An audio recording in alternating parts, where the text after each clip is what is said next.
జై వీరభద్ర కల్మాత్ నమో నమ. ఇప్పుడు చంద్రబాబు గారు జనాభాని పెంచండి, పిల్లల్ని కలని ఏం చెప్తున్నానంటే అది వీరభద్రని హెచ్చరికరా. వ్యక్తుల ద్వారా పలికిస్తాడు. ఎందుకు తెలుసా? ఇప్పుడు 15, 16 నుంచి తాగే కలబడినారు పిల్లలు. ఎంజాయ్ అనుకుంటా. దాదాపు ఇప్పుడు చూస్తున్నాం మనం యువకులు ఎట్లా తయారవుతున్నారు. మన వీళ్ళందరూ ఇంకా 10 ఏళ్ళలో ఎట్లుంటారు. వీళ్ళ మన భారతదేశాన్ని వెలిగించేది, మన రాష్ట్రాన్ని వెలిగించేది, ఇవన్నీ మనం తెలుసుకోవాలా. ఒక ఒక కలుపు మొక్కలు మాత్రం తయారైపోయినారు ఇప్పుడు పిల్లలు. ఒక 10 ఏళ్ళ తరగల ఆ తాగడంకి, ఆ గుట్కాలు తినడము, చెడు అలవాట్లు, ఇవన్నీ మనం చూసినాము. ఇవన్నీ ఎట్లుంటావు చెప్పండి. డ్రగ్స్ తీసుకోవడము. అందుకే మా నాయన వచ్చే టైంకి వీరభద్రుడు వస్తున్నాడు, వీరభద్ర సంతరాలై.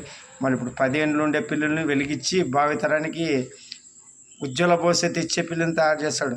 భారతీయుడు అంటే ఎట్లుండాలి చెప్పు?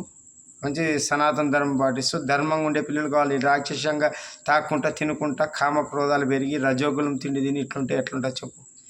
అందుకే దానికి ఒక అర్థం ఉంటుంది. ఆ పలుకు మీకు ముందుకు అర్థమవుతుంది. 10 ఏళ్ళ తర్వాత ఎందుకు చెప్పినాడు? చంద్రబాబు కాదాడ వీరభద్రుడు పలికిచ్చింది. జై వీరభద్రనాథ నమో నమః.